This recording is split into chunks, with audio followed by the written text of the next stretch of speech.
Hey everybody, how's it going? This is Daryl, and today I want to talk to you about the sequel to Ion Fury, also known as Phantom Fury. I really loved Ion Fury. I reviewed the game a while ago, so check that out if you want to. So I really wanted to play this one when I heard it was coming out.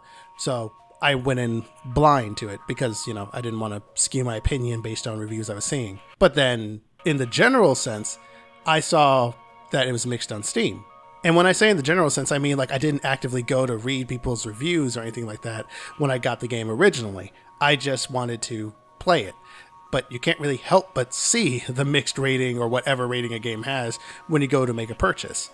Now, I know that the game has bugs, or at least some bugs, but other than that, and a couple of choices that I didn't particularly agree with that I'll talk about later, I don't understand why it's so divisive. A little divisive, sure, we'll get to that later, but otherwise, I don't know. Let's talk about it. Because despite the fact that the game's only been out for, maybe a little over a month, maybe about 2 months, I could be playing a better version of it, but even then, it's still mixed to this day. Phantom Fury takes place years after Shelley's fight against, I forgot how to say his name, Haskell, whatever, the antagonist from the previous game, and Shelley awakes in a new world, pulled out of a coma at the behest of an old colleague with a new bionic arm.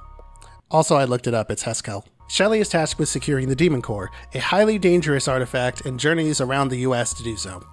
Thank you, fandom, for the synopsis to paraphrase from. So, in short, the stakes are higher in this game than they were in the first game, at least from my mindset. And if memory serves me right, this game is more narratively driven than Ion Fury, the first game, and also features cutscenes reminiscent of the early 2000s era, much like the game's visual style and gameplay. That's not to say that the first game didn't have a narrative to it. It did. It just presented itself as more of, here's a reason for why you're going to go do X, Y, and Z, then we're actively pushing this into the forefront so you know all the time why you're doing this, if that makes sense. Overall, I thought the story was alright. It didn't blow my mind or anything, and it was generally pretty predictable, if I'm being honest, but I still had a good time with it. Visually, I think the game looks gorgeous. And no, I don't mean that in terms of graphical fidelity. This is not going to be challenging The Last of Us Part 2 in that department anytime soon. I'm talking about how well they've captured the look of an early 2000s Half-Life looking game. Because let's be real, as easy as it may seem to do that right, it's not always done right. I think it's pretty charming, and it makes me feel nostalgic. The same can't be said for every decision made with this game, though. The game opens up very slowly compared to Ion Fury, from what I recall of how Ion Fury opened, and I guess that makes sense since the two games are going for very distinct vibes. Ion Fury had more in common with the likes of Doom and Wolfenstein, while Fatal Fury... I'm very excited about that game for obvious reasons. Phantom Fury has more in common with Half-Life. The slower pace is very much apparent in the early hours of the game, where I genuinely thought to myself, if this is how slow the game is going to be, then I could see why the reviews were mixed, and I can see myself not enjoying this nearly as much as I did Ion Fury. Thankfully, the game picks up speed rather quickly as you get more weapons and ways to use Shelley's new bionic arm. Combat feels decent, but don't expect to be able to ADS in this game since it's truly emulating that feel of the early era of FPS games where not every single one had an aim down sights feature, if we want to call it that. There's only one weapon in this game that will let you do that. Okay, so I played the game on normal mode, but honestly for me, that proved challenging. I'm not an FPS god or anything, but I think I'm decent enough at shooters to enjoy them and feel like a badass. With that said, I've died a lot in some parts of the game, and the checkpoints are pretty far from each other in some levels. Speaking of levels, it's very easy to get lost in some of the larger ones. Unlike Ion Fury, which I believe had a map, if I remember correctly, Phantom Fury does not have a map that you can pull up. So you'll need to do your best with navigation because there's a good chance you'll need to backtrack for some stuff that you need or that you miss or that you didn't think was important. Then suddenly the narrative says, hey, we need to go find this one car that you passed by earlier. That's what that thing goes to. And then you're like, I passed by a car? Since when? I was too busy shooting people. Specifically, you'll be looking for a lot of keys and key cards. You'll be getting a lot of those in this game. In fact, This is also why I can see why some people would feel that this is very repetitive. But personally, when you break a game down to its core loop, well, then any game is repetitive. I'm not discounting those people's opinions. There is a threshold that you can cross into the territory of, okay, I get that this is a gameplay loop and all, but you haven't really changed it up much. This is extremely repetitive and it's getting annoying. I am not discounting that opinion that some people have. It's just that for me, it didn't quite cross that line. In fact, what helps hide that repetitious nature, is that a word, of this game is how they change things up and how they change up the formula. And I'm not talking about the gunplay. I'm talking about how some levels will have you driving a vehicle, some will have you flying a vehicle, etc. Just nice little breathers in between shooting people, including some parts that may or may not be something that a lot of people enjoyed, like the physics-based little puzzles that you have to do that kind of broke up the gunplay. Like you'll go from shooting people a lot to, okay, I have to get up there somehow. How do I get up there? Oh, I need to pick this car up with this crane. Drop it. Okay, I dropped it the wrong way. I need to pick it up again. And I dropped it wrong again. Okay, hold up. I got this. And it really halts that flow. That I will classify as a criticism. But the other stuff, perfectly fine for changing things up.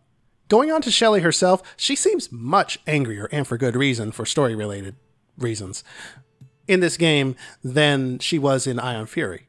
In Ion Fury, she had her one-liners that were meant to be both funny and make her feel like a badass. She was a wisecracking badass. In this game, she's almost nothing but edge, and you can hear it in her voice lines. Now, I'll be honest, I don't remember the very early era of first-person shooters from back in the day. I don't remember it very well, at least. In fact, I kind of dot the edgy era of gaming closer to, say, the maybe Xbox 360 era, which actually, now that I think about it, is, at least the Xbox side of things, is around the point in time that this game is kind of emulating. But the 360 era is when I tend to attribute most of the edge, or maybe that was just the peak of the edge. I don't know. That sounds like a debate you could have in the comments. When did gaming begin being edgy, and when was the peak edginess of gaming? I'm not going to make that a discussion video. That's something you can hash out in the comments below. Either way around, I'm only really bringing this up because I kind of miss the wisecracking thing she had going for her in the first game. But events in Phantom Fury make it completely understandable as to why she is the way she is in this game. Now, I've sung the praises of this game visually, I've given some criticism to the game's combat, and I've lightly commented on Shelly as a character. What I want to do now is go over some stuff I wasn't fond of, as if I didn't already do that. These are smaller issues, but issues nonetheless in my mind. Firstly, the sprint button is pointless. I didn't use it for a majority of the game unless I had to slide under something or slide somewhere, because you have to hold down the shift key or whatever you bound it to sprint, and then you press control or whatever you bound that to, well, crouch or slide in this case. So, here's the problem.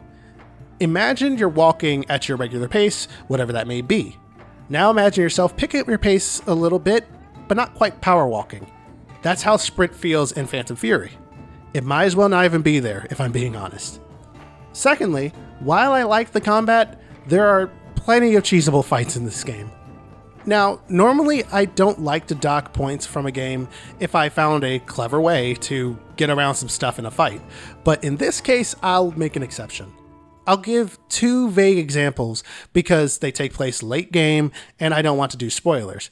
Well, hard spoilers in my reviews. In one fight, the arena is basically a donut. The center is a huge mound of debris, and you're mostly surrounded otherwise. Well, the boss you're fighting is melee focused. They could do ranged attacks, but for the most part, that boss is trying to run up and punch you.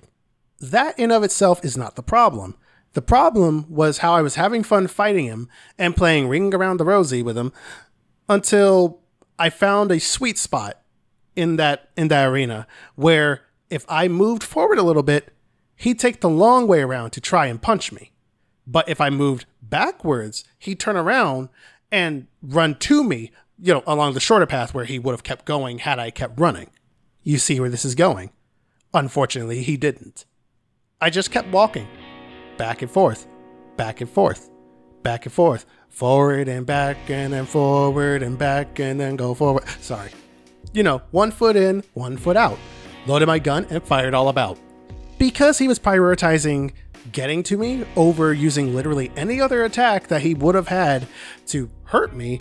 Because again, he could use some ranged abilities, and at certain thresholds in his health, he would do one by default. That fight turned into a cakewalk, with at least the last 45% of his health just being deleted because I kept doing that. No, I didn't have to. I could have chosen to keep going the challenging route. But at that point, A, I was low on ammo. B, I got decently hurt, if I remember correctly. So I figured, let me see how long I can ride this. That ride went on forever. This next instance wasn't a boss fight, but rather a mini boss fight, sorta kinda. It was comedic how quickly I managed to break this fight.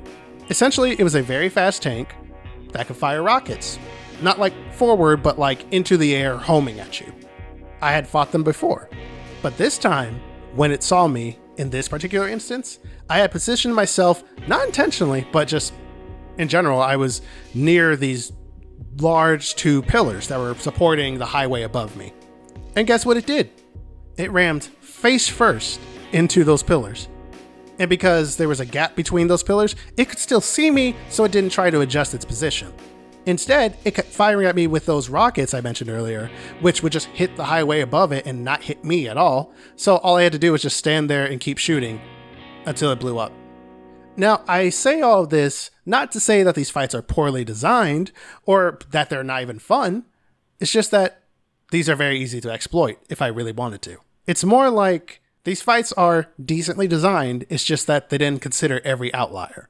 You know, it felt like, okay, we squashed most of the ways someone could break this fight in the general sense. We're good, ship it.